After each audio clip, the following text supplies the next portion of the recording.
I wonder how many hours it's going to take to get all my pencils back into the boxes. Where are you going? To throw axes, literally. To axe throwing place. a where? Axe throwing. Indoor axe throwing place. You're not doing that. Did you see that video of the axe throwing girl? I'll be safe. Get your helmet.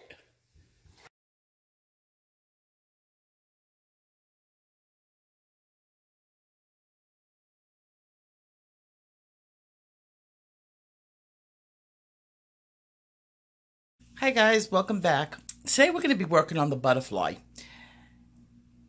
And you know butterflies are in all our coloring books, every one of them. And unfortunately, even I do this. Sometimes we just slap the pencil on the paper because it's black and then a fade. But I wanted to show you today the real specifics of a butterfly so that when you're doing them, they are a little bit more interesting to look at. Now, I've done a bottom layer on this, and I'm going to show you the reference picture that I'm working on. Now you can see my colors are close, but it's just bottom layer. I'm going to brighten them up. I want you to look really deep into this picture. Now, on first glance, it would be blue, and it would be white, and you would see black, and you see yellow, and you would see red. I want you to look really deep into pictures. Now, this is why I always say, even when you're working in coloring books, get a reference photo. Because you're not going to be able to think of the little details that you can add in that will make your picture look more realistic. And if we zoom in on this, you could see it's obvious that there is some black in the wing. It's not a solid color. In fact, there's nothing on this butterfly that's solid. And look at the body. Now,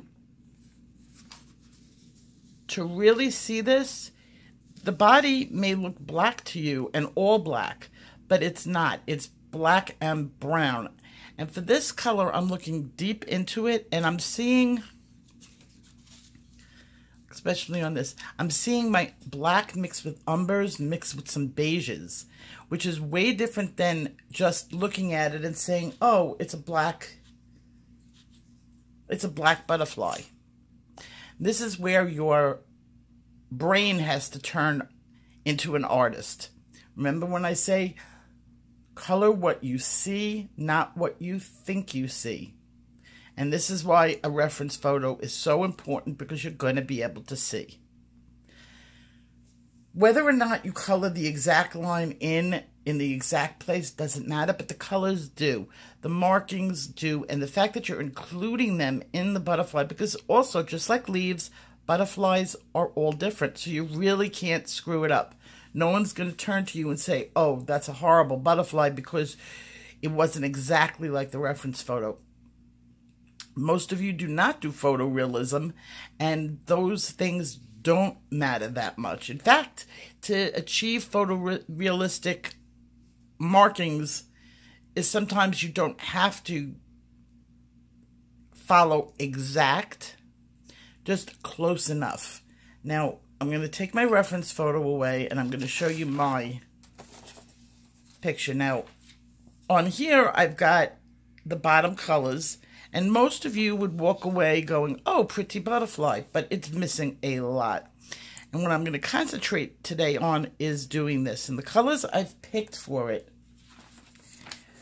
are my umber, both light and dark, a little bit of chocolate, definitely my black, and a little bit of cream. I'm going to start off with a layer of cream. It's easier if you put a dark on a light than a light on a dark. And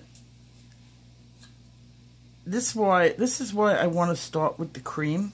Now, the cream in that is not as pure as the color cream. It's a little bit yellow. And what I'm going to hope for, and what I'm pretty sure is going to happen, is my browns are going to give it that yellow tone. And if not, I'll add some cream over it. Now it seems like the cream goes in spots that are over here and then all down the base of the butterfly. And I'll let you take a look at the picture. Well, it goes also a little higher. Wait a minute.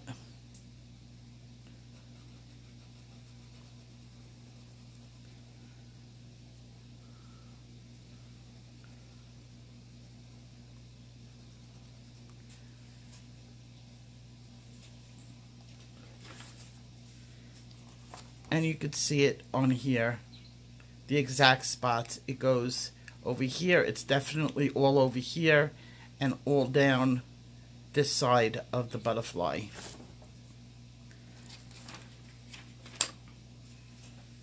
I'm going to pick up, my next is going to be the umber. And I'm going to go with the dark umber. Well, maybe I'll go with the light umber first. And here, it's going down the leg. I'm not completely covering every spot of cream.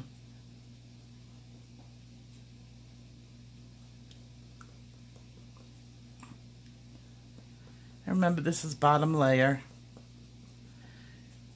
Plenty of time for fixing. Okay, now I'm going to get out my black, and I'm going to put the black in to where I see it on the picture as being black. Now, you know I don't pick my black up until the end, but here it's pretty defined. The color is black.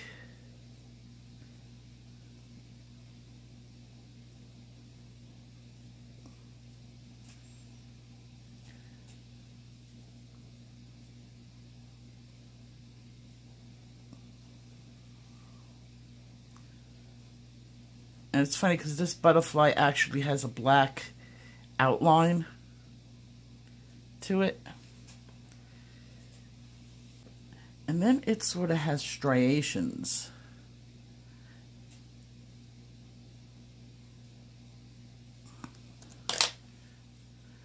And not too many of them that are that dark. I'm going to go with my light umber for doing that.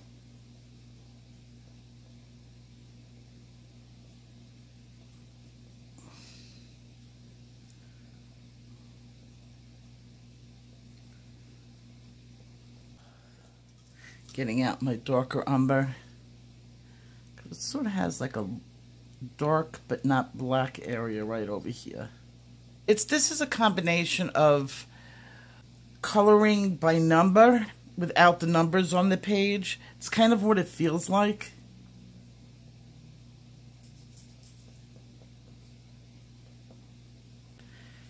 And when it reaches like the first level, there is a black,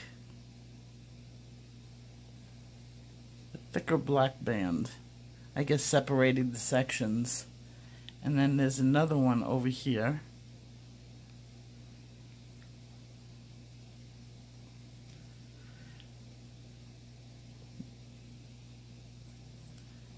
And then it sort of has like a V.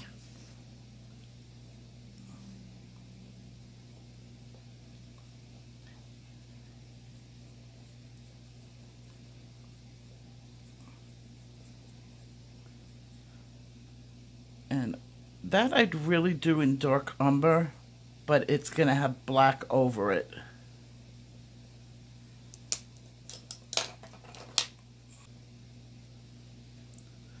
Okay, then it has sort of the tiniest bit of cream.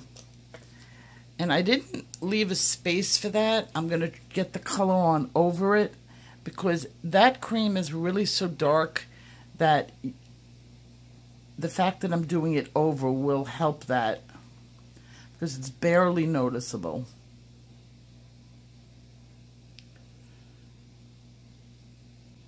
Now the sides actually have a couple of striations on it.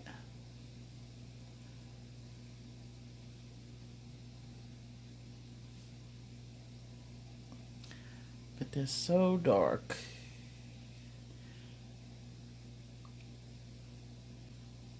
I'm going to use my light umber first, just to keep it safe. I think I made the right decision.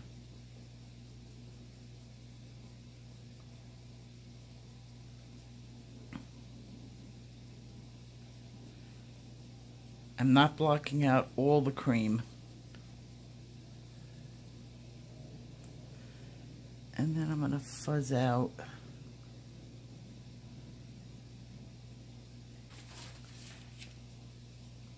Okay, now we're working on this. There's sort of a shadow in umber, so definitely I'm glad I did the light umber the first time around, because I could shadow it into the dark umber. Well, unfortunately, I did do those in umber. I'm going to darken up these lines using my black, because when I go over it in the umber, I'm not going to be able to see it.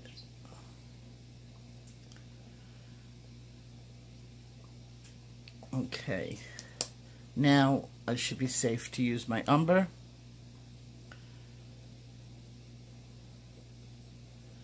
I'm doing very lightly, trying to keep those striations where they are, but I got to bring the color really dark.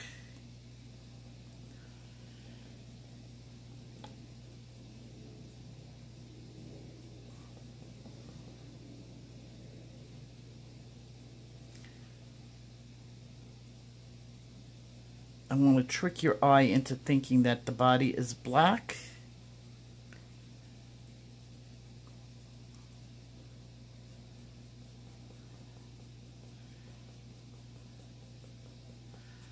But it's got some of that gold in it. Now, one side, I'm going to switch now over to my dark umber, because one side is darker.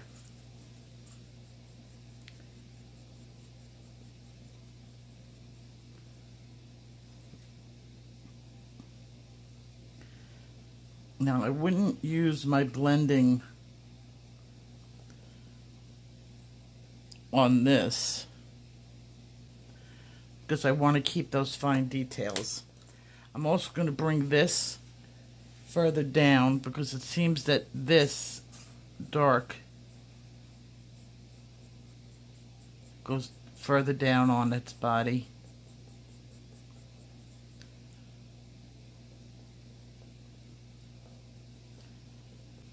And then I want to tint this up a little even darker.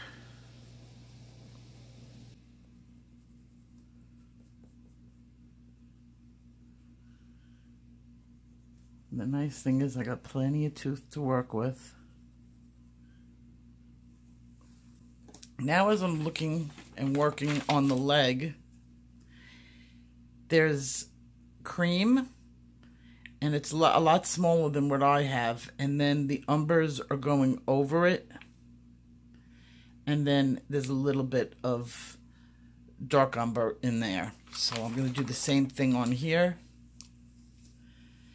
And let's see, I'm going to get that little arrow thingy going.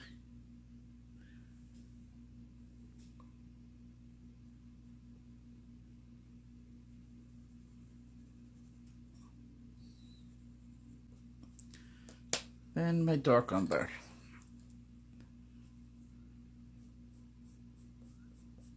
So you see how all three colors are coming out, and I'm building from the bottom.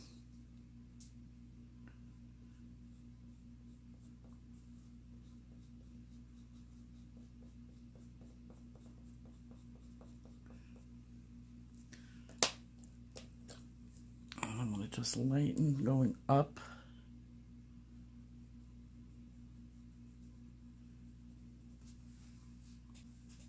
Okay, now we're going to have to do the other leg. And color by numbers. That's all I'm doing. Now, even if you're not perfect, it's still going to look like a butterfly and a more realistic butterfly. Because if you did this whole thing black, you would have missed all that rich detail in it. And then I'm going to darken the tone of the whole entire thing, because it is using very light layers.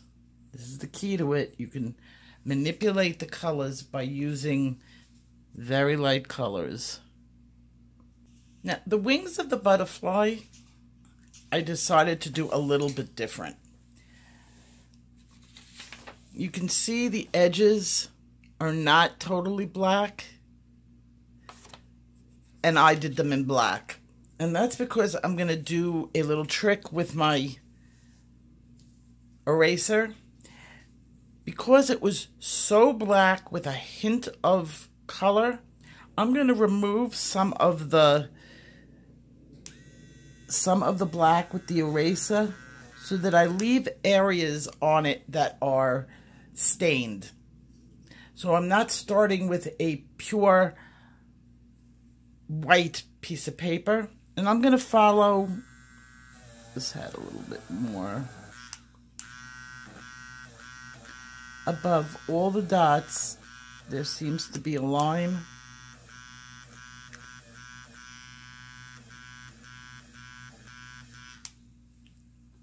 And there, you have it. It's stained. I could fill that in with any color I want. And in this case, it's going to be red. Easy trick, huh? Now I need to concentrate in this upper wing area.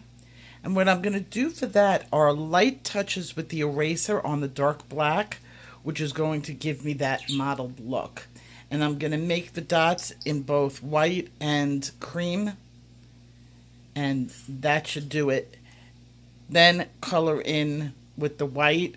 Do the same thing over here where it's mottled. It's really black, but it's got a tiny bit of the cream in it. I'm going to slightly scrape off with the eraser. And that should give me that line. Fill it in with some cream, and we got the edge.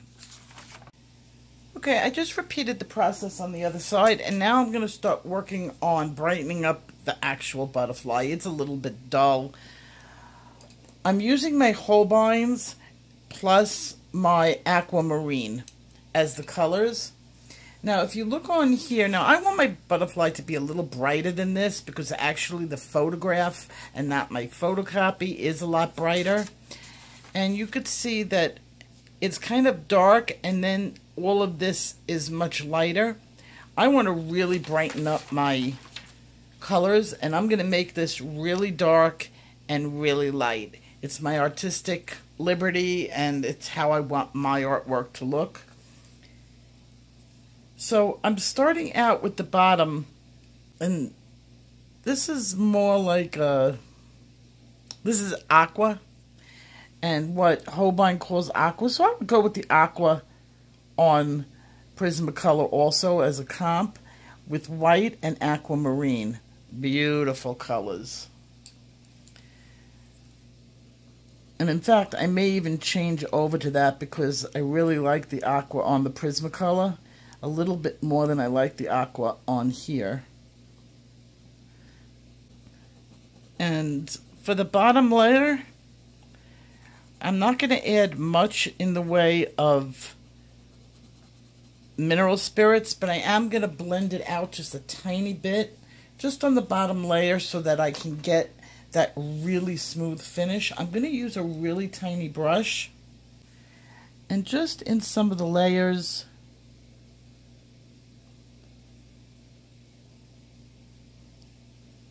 just to get a nice, really smooth look.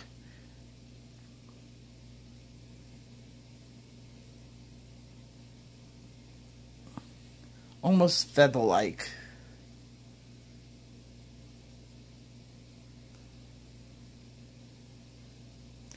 I still have plenty of tooth on the page to work in some darkness. which I definitely do want.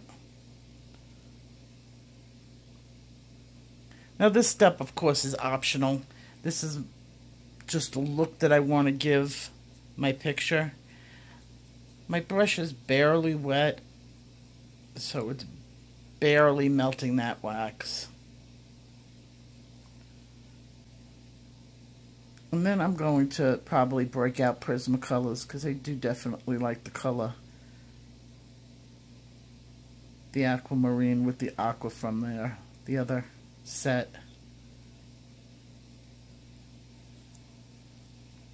I want this real smooth. I'm going to be putting black on this. So if it's picking up some black specks, it's okay. Actually going into my black. I'm touching it. Just brightens it. And this gets rid of any white that's on the paper that your pencil doesn't scrub into.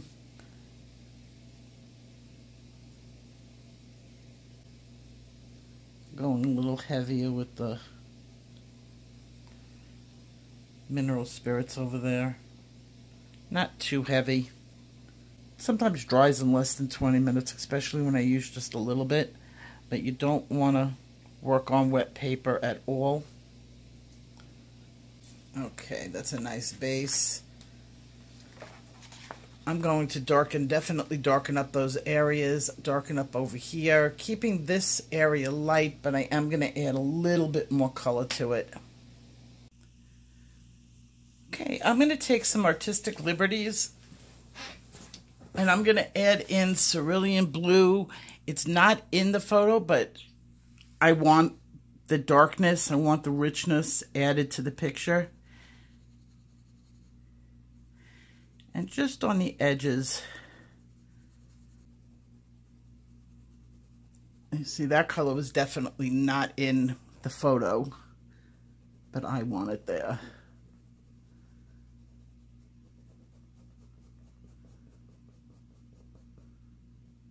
Just do the same to the other side, because a butterfly wing is like a right and a left hand. They do pretty much match unless the butterfly has a mutation in it, you know, just like a right hand and a left hand. So as I'm adding my darks, my lights that I worked on before start to really pop. That's that seesaw effect. You go darker, your lights look lighter. You go lighter, your darks look darker. We've talked about that many times. And being an artist, you have to be able to basically keep one step ahead, be able to see it as you're creating that color. And that comes with experience and practice. And your ability to look at a color and see what colors make up that color.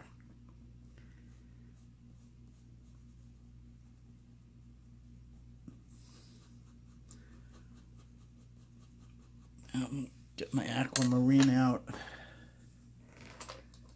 Aquamarine, for you CMW people, Aquamarine blends with just about everything. There's nothing you can't mix it into. And it gives it a certain greenish look that will pick up the colors from here. And then just slightly darker over here. And then I'm going to put a layer of maybe some cloud blue in there. Working with my waxes, want to build up that waxy layer that I didn't get from the under color. And even though Holbeins are actually an oil and wax mixed together, it's what makes them very different. So they're very vibrant. Let's match them up. That seems pretty good. I'm going to just darken it up a little bit over here. That's working out really nice.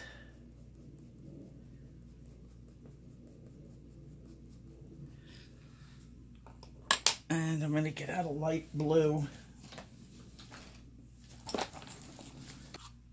The sharpener I am using is by Color It. And this is one of my favorite pencil sharpeners.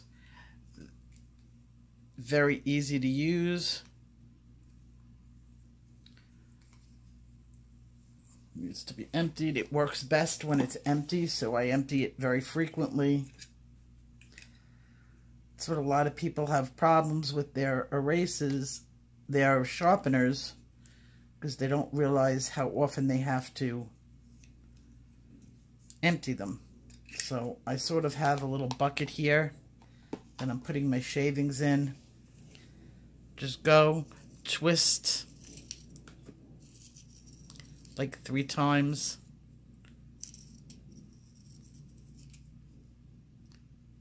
And I have a needle-like point. You can't just do it like when you were a kid and you just went in and sharpened your pencil any way you wanted. These work. They either work or they don't work, and it's technique. And it'll take you a couple tries. You might lose a couple of points. But once you get it down, it really does make a difference. Okay, now I'm making sure that I'm not doing a total line. Let's get a little closer. I don't want a straight line here where it's covered, you know. I want to go into the blue with the lighter blue and make sure that line is organic and not linear. And this also helps blend out some of your wax. This is one of those pencils that if you use a lighter pencil, it'll blend it out, almost anything that you're using. So I even use lighter versions of dark pencils. Most of the time I blend with white. It's really my preferred way of blending. Now, I want to add a little darker into this one. I made this one really super light.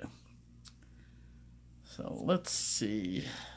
Cloud blue is too light. Maybe this is where I'm going to go to my Caribbean. And if I use my Caribbean really lightly, I may get that color that's in my head. And I'm always looking at the colors that are in my head.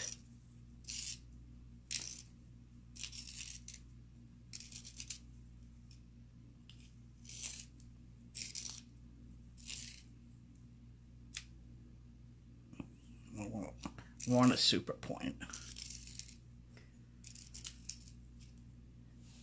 And there we go. I'm putting my pencil back here because I just want a little touch. Not too much. And I was right. This is matching what my brain is telling me. Now here I'm telling you, go with your brain, but I've already taken the artistic liberty on this picture that I decided I wanted to change up the colors. So then it's fine. Go with your mind. But if you were doing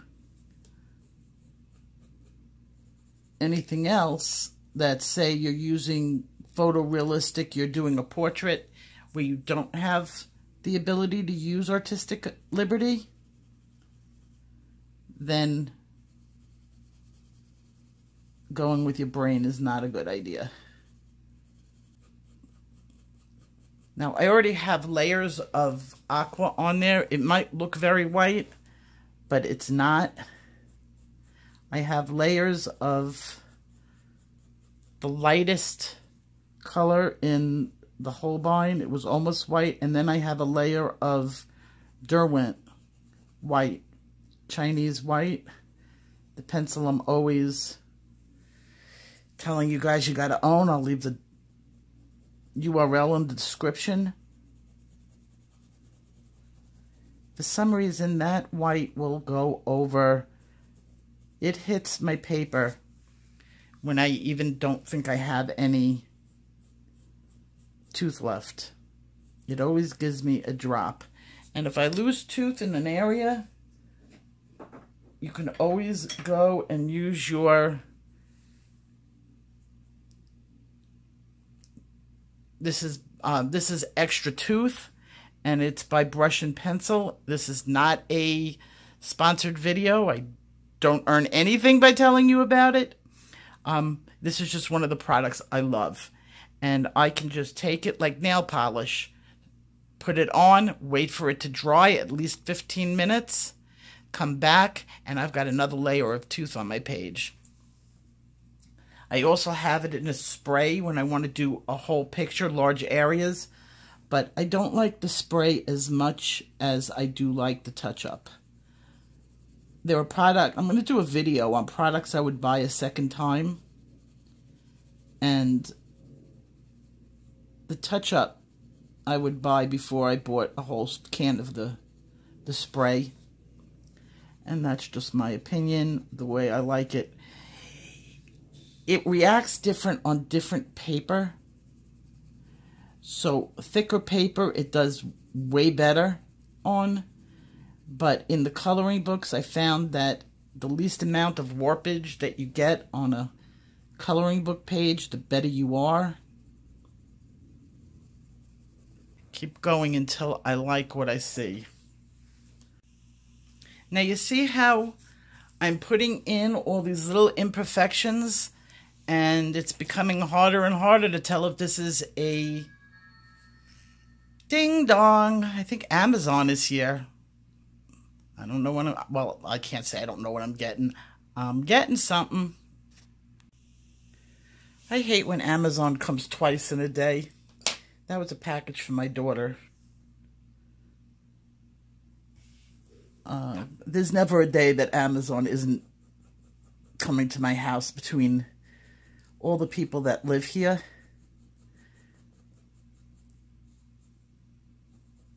And the Amazon people know to ring my doorbell. UPS doesn't ring my doorbell. But I guess I have the same Amazon people delivering. And they know to ring the doorbell. I've had issue with Amazon leaving packages on my stoop. I don't think my packages were stolen like my neighbors did it, but I've had packages go missing after they said they were delivered. And I once actually, they have to like scan in different things. One person that delivered from Amazon actually sent me a photograph, and I loved this. I gave how the delivery people 5 stars on it, because they actually sent a picture of my stoop with the package on it in the exact spot, which I appreciate, because sometimes my packages are like in different places and they're hidden, and I have to do the front stoop hunt for where they may have hid my package like an Easter egg. I know I'm babbling, but there's nothing to teach you. I'm just working on this.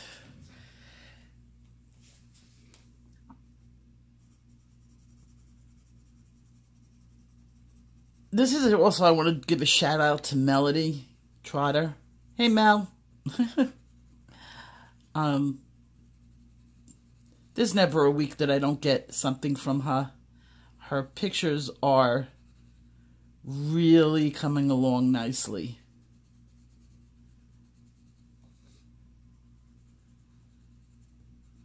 What I love looking. I got another one yesterday too, and I just cut myself off in the sentence. I do that a lot, especially when I'm babbling.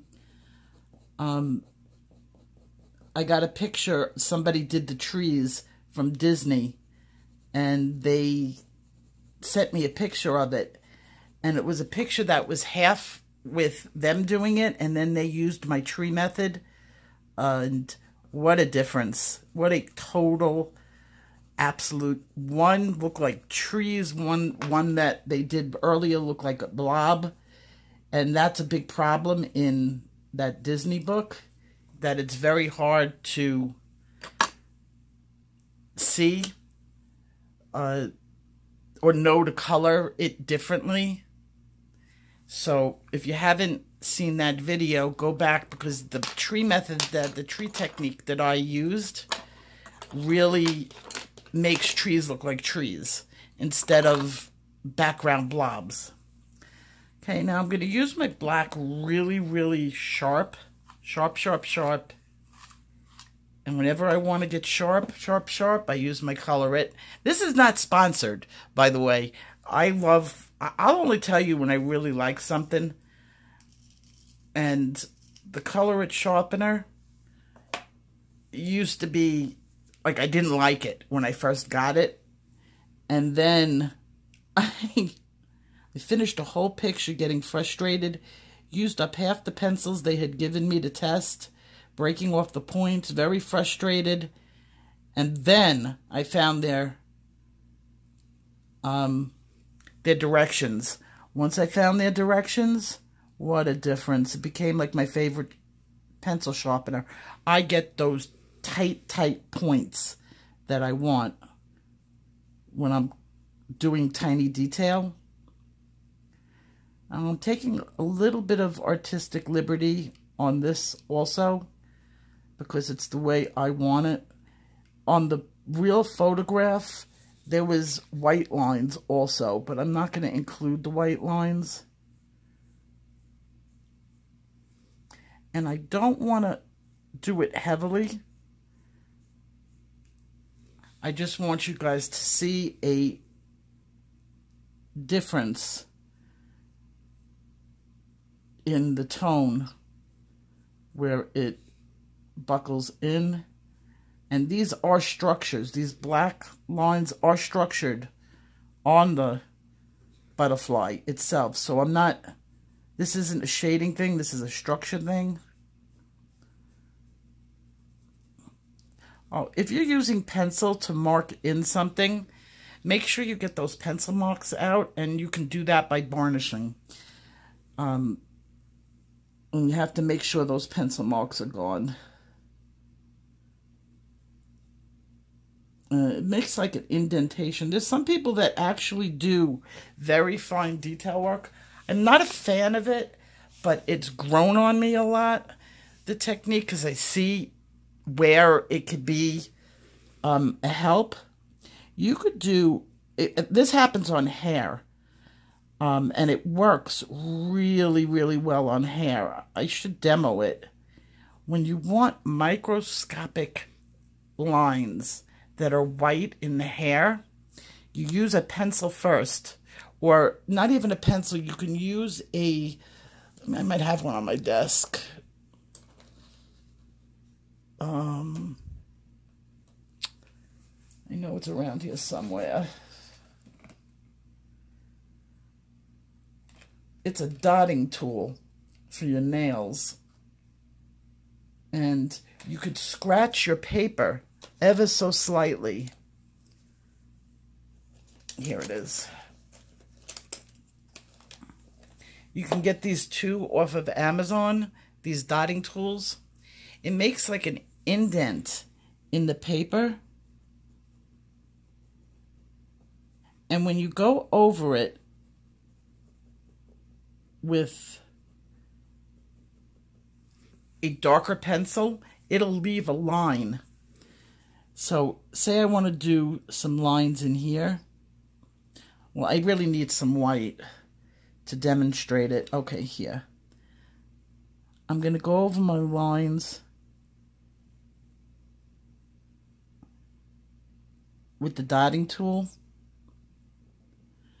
And then, you see, you can't burnish it out. That's the only problem that I have really with it. When you go over lightly, watch it pop off the page.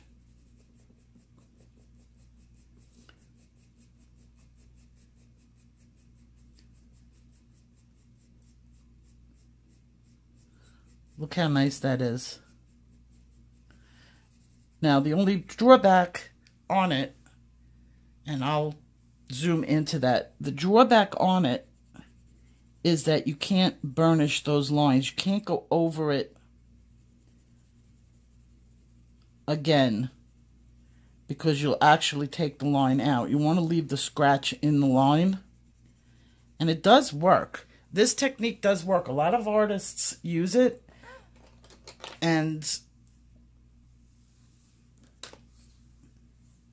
I may do this leaf. I actually like it. I may do the leaf using it. I didn't do it on this side, but it does give a realistic highlight into a very fine line.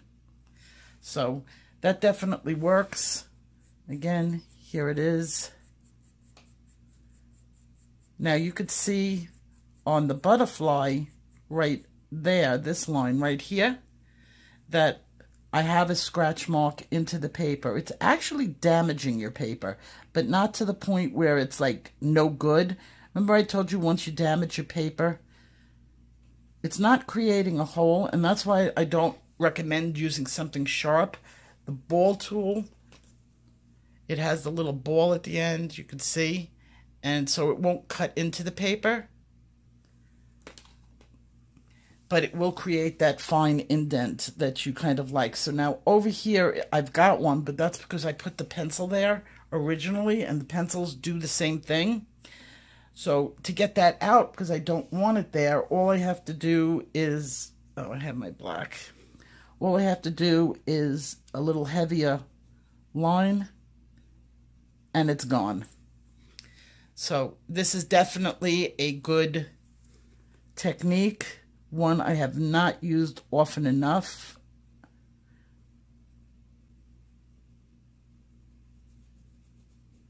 And my art teachers would fail me if I showed them a picture that I did that technique.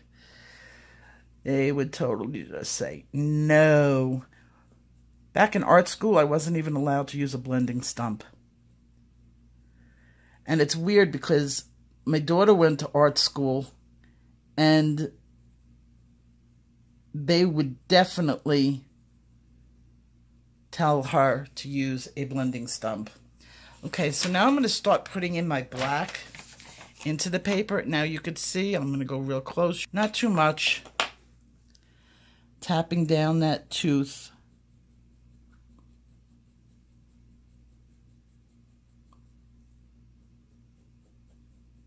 Yeah, it's working. So as I was saying, in art school, they were so strict with us. If we did anything to damage our paper on purpose, that was it. You're done. Throw it out. But because they taught me how to blend out and how to take care of the paper, which sometimes I don't do. Shh. When I know I'm not keeping a picture or doing anything with it after, I do cut corners. Just keeping it real. Very light. See, right here I have a pencil line, and I want to get it gone. And it would be darker where these lines meet, so I'm going to do a little heavier on it. And I don't want to keep it, I want it to be a little bit organic, so I'm using a tapered stroke to get those black lines onto the butterfly. You don't want to just push it in and stop. Now I have one of those indent lines here, so I want to take it out. And it comes out very easily.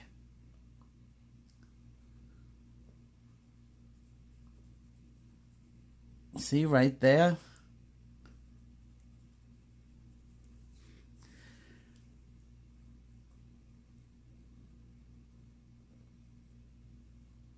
I guess other YouTubers don't tell you these things when they screw up, or I screw up at least once a day. I make my happy accidents all the time. But YouTubers tend to not show the things that they don't want you to see. So you think that we're all perfect and we're all these fantastic, amazing artists that never make mistakes. And that is so far from the truth.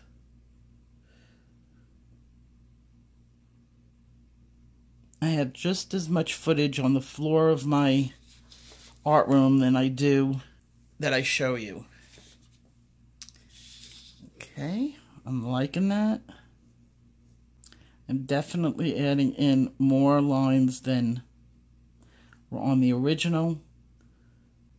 That's what makes this original art instead of just copying a photo. Okay, I'm liking that. I'm seeing a little bit more blue in that area. And I'm going to go back to my cerulean.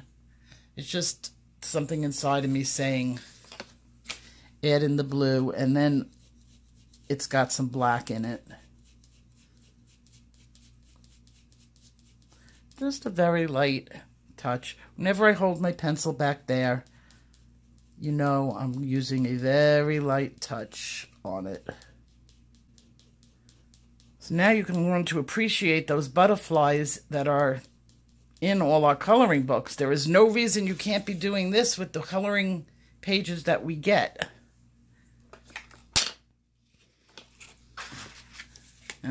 There is no difference between this picture could have been in a book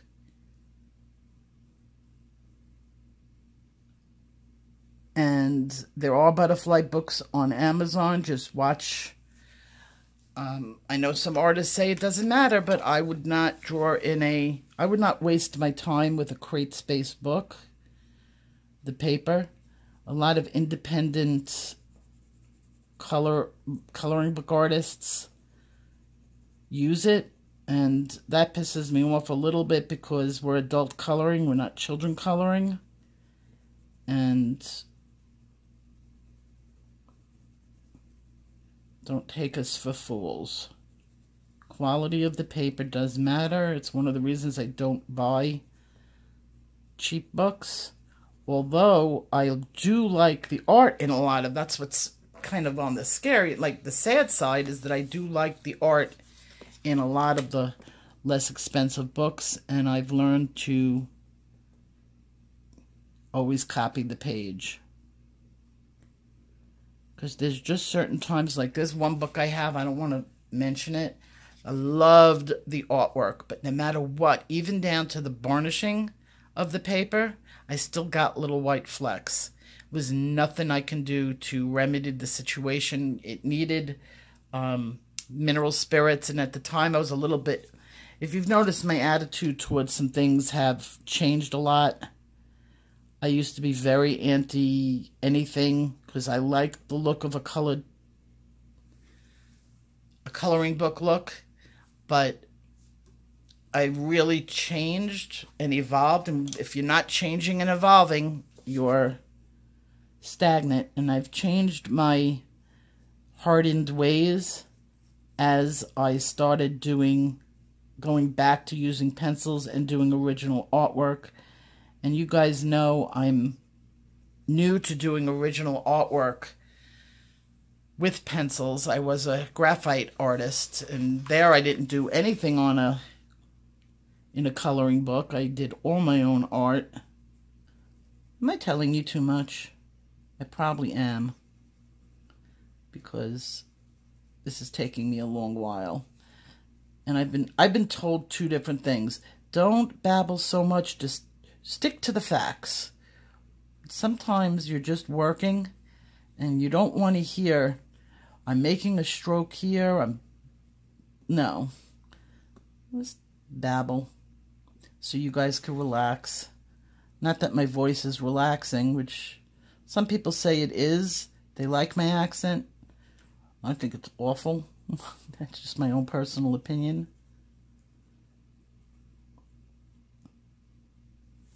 That's the New York accent for you. Okay, so I'm really, really liking this butterfly on this side. I'm going to duplicate it on that side. Yeah, it's looking like it's popping off the page. Something I did, okay, Before I click off and do my own artwork behind the scenes, I'm going to just copy what I did over here or onto there. I want to show you something. Why is this so photoshopped? Does anybody notice? A lot of these butterfly pictures off the net are completely photoshopped. Well, the background wouldn't be this blurry on a photograph. It would be blurry, but not this blurry. This butterfly came off something else, and unfortunately, the person who did this picture did not include shadows. So it's obvious that this picture was plucked off of somewhere else and stuck. This leaf was stuck on there, and the background, they used a blur tool. I like the picture, don't get me wrong, I like the picture. I would not have chosen this picture if I didn't, but this is exactly what they did to create this picture.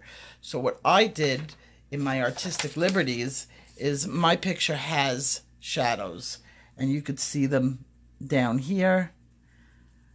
I used gray and black, not too much black at the base, because more gray, because I wanted you to be able to see the butterfly in a 3D effect. So that was something you have to also look at when choosing reference photos. Are the shadows where you want it to be? And if they're not, I'm going to take complete artistic liberty in doing these leaves. I tried to match it as I saw in the picture, and I realized that a lot of it was photoshopped and the shadows were not where they were supposed to be, and I didn't like the leaves. So I'm going to take complete artistic liberty in finishing the leaves up in my own way, and that's just my ability, makes it my art. And you can see the butterfly is looking like a butterfly should. And of course I still have to add in the antennas, and I will do that last because I want not to ruin them.